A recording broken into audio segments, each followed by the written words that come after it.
Jhumpa Lahiri is here. Her debut short story collection, Interpreter of Maladies, won the 2000 Pulitzer Prize for fiction. She has written her first novel now. It is entitled The Namesake. Michiko Kukutani of the New York Times has called it quite dazzling. I am pleased to welcome her back to this table. Welcome. Thank you. When they mention your name in a new book, what do you think the first thing that comes to mind is? When who mentions my name? Anybody. Oh. It is the following, which Yes. is the most obvious question. Yes. You know, all of the pressure to top your first effort. Did you feel any burden, any pressure, any stress, anything? I was aware of all of these things, but I think, I mean, the word you use, to top this, to me, is something, I know it's out there, I know that there's an expectation for each book to sort of be better and better, but I think, when I think about writers, artists, other creative people, and I think about their careers, when I sit down and read a biography of someone who's really devoted a lifetime to producing work, I don't see an ascending line, sort of an ascending progression. I see more of a wavy line, and I think that that's life. That's the way it is, and so I didn't have.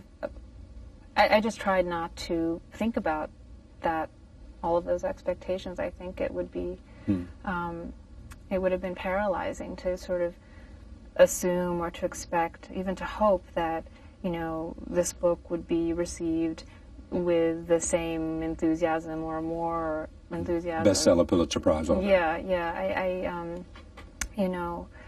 I think all I can do is control the work. That's all I can do.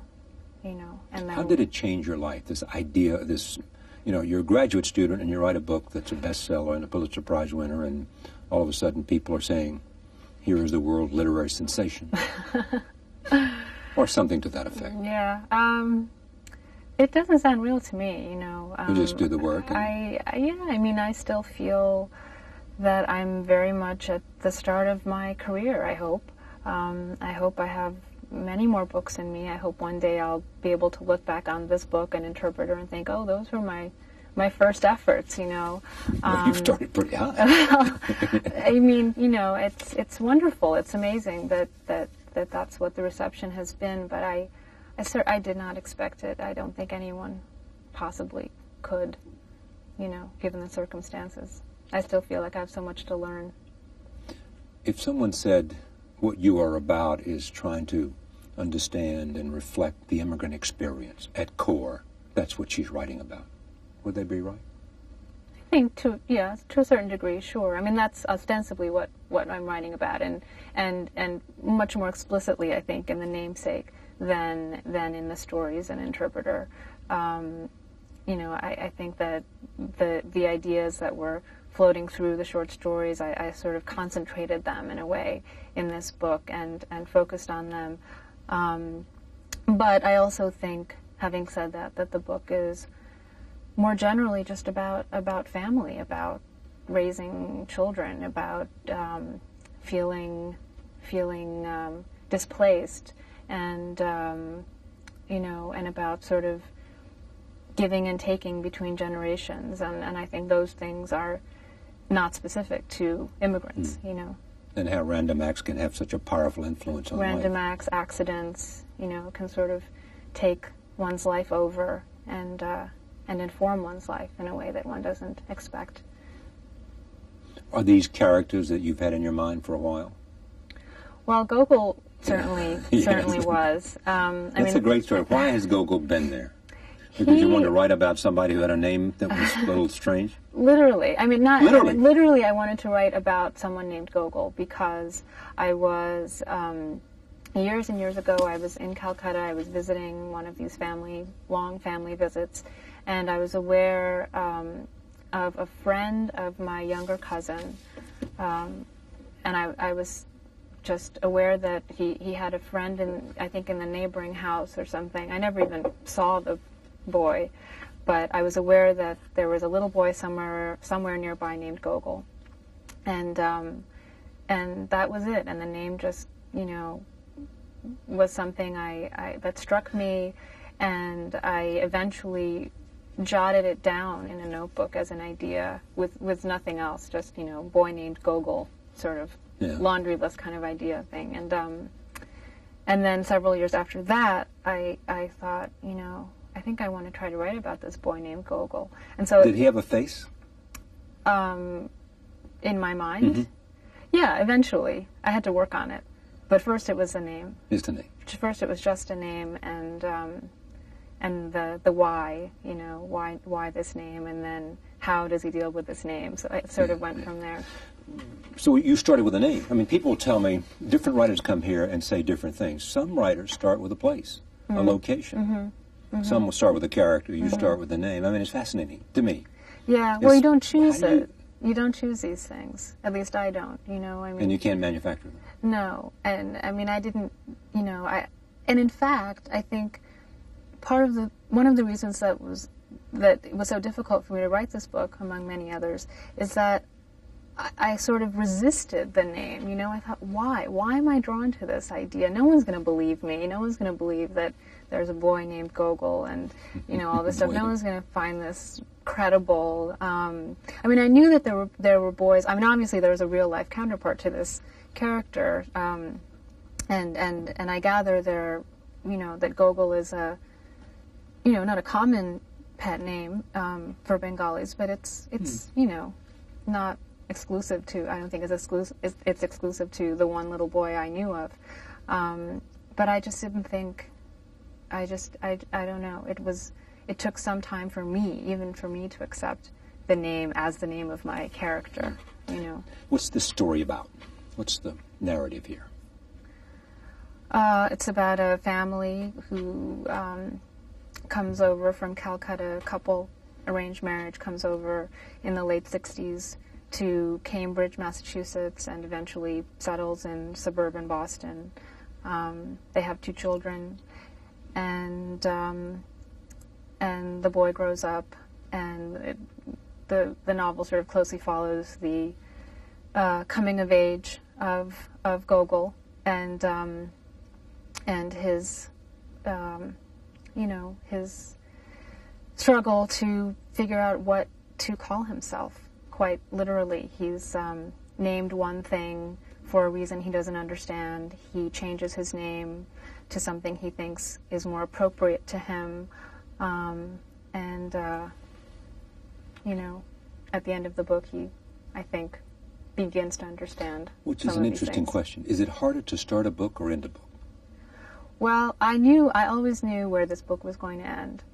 Then you're home free. Well, no, because this is easy. We have a name and we know where it's going to end. You don't deserve a lot of praise for this. I mean, this is a slam dunk. Oh, please. You know it's going to end here. You know your character's name. Well, you've got an idea. My goodness. I'll give you a name and an ending and let's see what I can get back to me. No. Call me 7 years and see how you're doing. But no, I knew the end. I knew the final scene in the book. But it took me several years to figure out whether that scene would actually be literally the ending of the book or the beginning. And I had to sort of play around with that and figure out the structure and all of that stuff. But those were the things I knew very early on. Your parents came from India, from London. Was it London? First, yeah, they were raised in India, moved to London. My dad moved to London in '64. My mother joined him in '66. I was born in '67, and then they moved to the States in '69. Moved to Rhode Island? To Cambridge. And then did they end up at Rhode Island or not? Yeah. They'd spent a year in Cambridge. My dad had a job at MIT. And then they moved to Rhode Island. He does something with libraries. He's a librarian. He's a librarian? He's an academic librarian. Yeah, I just remembered. Yes. So you've been asked this 1,000 times too. Do you think of yourself as what? American, Indian, some combination of things? I mean, what is vying for your soul? You know, it's been all of the above, and it's been none of the above. Depending on how old I've been, where I've been, who I've been 24, with. 24, whatever you are now. Well, not quite, but, you know, I think I feel I feel very much a combination. I feel this awful hyphenated thing. But I think it means less to me now. It means much less to me now than it did when I was 24. What means less to you? The idea of what to call myself. Okay. in a sort Or of... what you feel. I'm talking about what you feel, not what you call yourself. I don't feel anything, I mean, I've never felt a sort of... You don't say, at heart, I know because this is what moved me most. I've never felt any kind of nationalistic, ethnic, any one thing anyway. Right. I've always felt the conflict of the Indian and the American in varying sort of proportion. Do your parents feel a sense of exile? Sure. Do you at all? No, I don't share that with them. I've never lived in another country, so I think I'm keenly sympathetic to their sense of exile. Sympathetic. I think it's informed me and my relationship to my parents. It's so much a part of who they are, and it's therefore been so much a part of my life that I think it's easy for me in a way to step into their shoes and imagine, but that's all I can do. I can only try to imagine what it is like for them. Does an immigrant experience give you, whether your parents and your first generation, do you look at politics through a different prism? I think so. I mean, I think when I was growing up, we were living in the United States. I've always lived in the United States, apart from for the first 2 years of my life. And my parents never, well, first of all, my parents weren't citizens for a very long time. And I wasn't a citizen because I wasn't born here and I had to become naturalized. You were British? I was actually on my mother's passport. I was appended to her passport. So I was an Indian citizen, even though I was neither born there nor had I lived there. But I think it meant something to my mother emotionally that I was an Indian citizen. It always seemed wrong to me, but that's another story. Seemed wrong to you? It seemed wrong to me, yeah, because I felt, well, isn't a passport supposed to signify either where you're born or where you live? And India seemed to be the farthest in those things, But and I always sort of wanted to be a British citizen because I thought, well, that's sort of the middle ground, and because I never felt in America, I never felt American enough. In India, I never felt Indian enough, and I always thought, oh, England will take me. I had this sort of romantic notion about England for some reason, and subsequently got my UK citizenship. So now I have UK and US. And what happened to the Indian passport? Went when I became naturalized because I had to renounce my former citizenship. Anyway, just so to get back to what you were asking, I think it did inform the way I viewed the world politically because, my parents did not identify themselves as American at all. So when things happened when the hostage crisis was happening when I was a kid in Iran, and kids in my school were saying, using the sort of we versus them mentality, we being the Americans, them being, the rest of the world, or the Iranians, or whomever it was, and whatever the context was, I always felt sort of, I didn't know where to stand because I didn't feel part of that we, so I think it was harder for me to, I always felt a sort of distance from any one position. How much of Gogol's story is your story? Well, the sort of, I don't know. I mean, the specifics are not my story at all. I mean, they're invented, they're imagined for him. But the sort of bedrock of his story is largely my story. Having Bengali parents, growing up in New England, growing up in an academic small town, having a name with which I was at odds.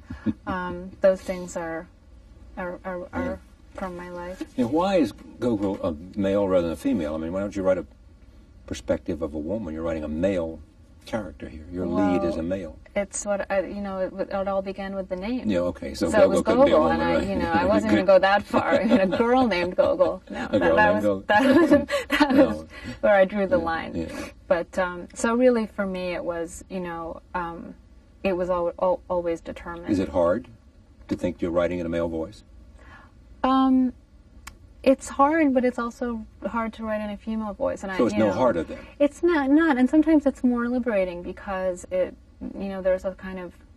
there's a necessary distance, and I think that's healthy, and I think sometimes that's helpful when I'm writing. I like writing from the male point of view. I like the challenge of it, and I find it very. I feel drawn to it for some reason. How are the Indians reacting to this? I don't know. You don't know? I don't know yet, no. Well, I mean, no. How did they react to the short stories? Mixed. There was no criticism. Was there much criticism, and why? There was criticism. I mean, I think the harshest reviews I got for Interpreter of Maladies were in India. And they were, they were basically, talking about the things that have plagued me all my life, but just now in the world of writing, but basically, suggesting that I didn't really have a claim to write about India, or that I was giving Indian immigrants a bad name, that I was writing about, a whole bunch of depressed Indian immigrants in the United States, and that this wasn't true, and that, I don't know, all of these things. And I think it did push some buttons in me, because I felt that these were issues I'd been dealing with all my life in terms of how I fit into India, and how sort of a true Indian would view me. I always felt that Indians, my relatives, what have you, viewed me, my sister, as sort of these strange creatures, sort of hydroponic, raised in this bizarre way, not unreal from terra firma in a way, Do you buy this writer dictum that write what you know? I do and I don't, I mean, I have written a lot of what I know and put a lot of that into this book, but I also, invention is so much a part of the game, that I think you have to be... Take what you know and build on it. Yeah, exactly. Yeah. Somebody comes to you who wants to be you. Lots of them, by the way. Lots of them. I would ask them why. Say why. I would leave them with my son for a day. What they would say. They would say, well, I want to be a writer. Yeah. I want to write. I want to have an opportunity to publish. I want to have a chance to express myself. I want to be good at all that stuff, and I would like to find success young, whatever that means. I would like to find an audience young, because that'll mean that I'll have a long time to serve that audience and expand it, all those things. They mainly say, because you are a writer who achieved, whatever, there must be a better word, but success comes to mind. And do you say to them, as you have often said, writing is arduous and painful and difficult, and there is no excuse, there's no alternative than to plow through all of that demand? Or would you say, you just got to be lucky and have a lot of talent like I did? No, I would remind them that writing is all of those things, but I think more importantly, I think it's hard, because I have received those things. I have benefited from all of those wonderful things, but I think you cannot expect them. Writing cannot come from the desire for those things. Writing cannot come from even the desire to be read by anybody. It comes from what? It comes from,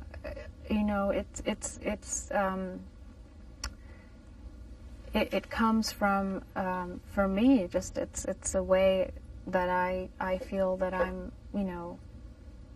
alive, that I'm most alive. I feel that I'm not quite in the world if I'm not trying to write about it. Or maybe it's the other way around. Maybe it's that I can't, that I need to escape the world on a daily basis for a few hours. I don't know what it is, but it has never come, for me, it's never come from the desire for, certainly not the level of success that's come to me in this very bizarre way in these recent years.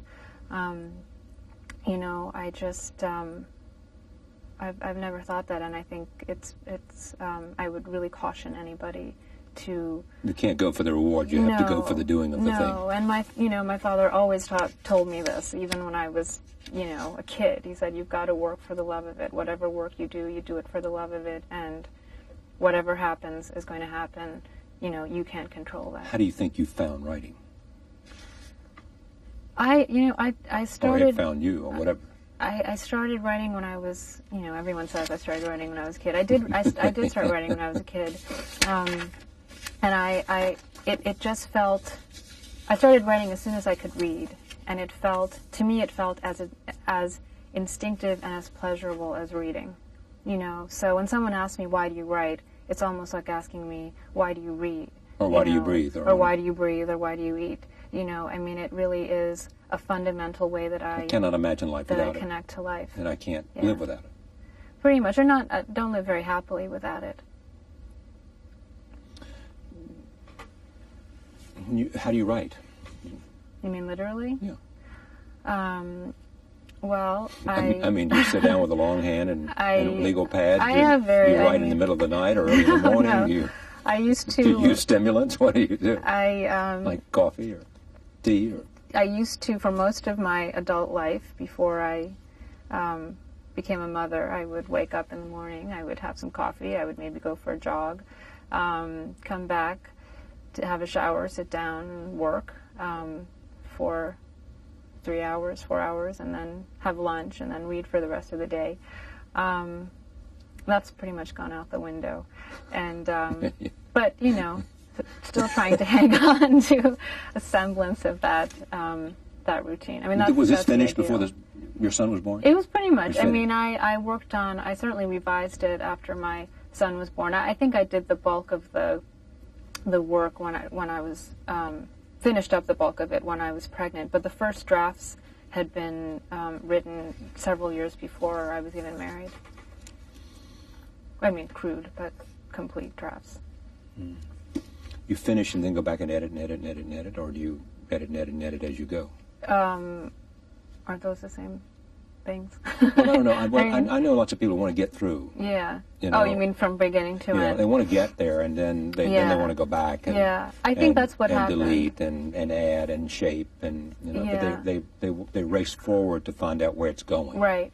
Without making sure that this is the perfect sentence. Oh, right. To achieve that objective. Right. Yeah. I mean, I think I did have I had a thin version of the whole thing, pretty much early on, and then I spent the next several years elaborating and or deleting, what I needed to. Do you know what you're going to write next? Well, I'm working on some short stories and maybe a novel too, but I'm not sure. Not sure? Well, not sure if one of these ideas is going to turn into a novel or, I mean, I know I've got some short stories on the boil, kind of, but I don't have, I don't have a next novel kind of conceived yet. But I would like to. I would really like to keep writing in both forms. I hope I can do that. I mean, it seems like a lot of writers sort of stick with the novel once they graduate to it, and but I hope I can sort of move back and forth. A novel is something you graduate to?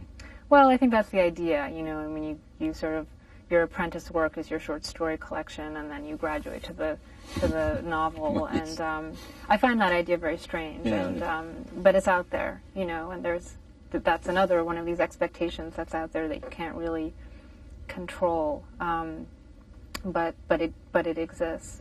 You think it'll be about the immigrant experience? Whatever I write next? Yeah. I think probably... You've got more to say.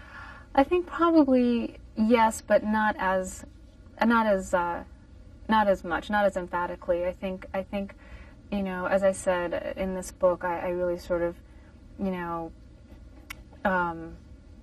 concentrated a lot of energy and attention to the idea and to the experience of a family and assimilation and all of that stuff.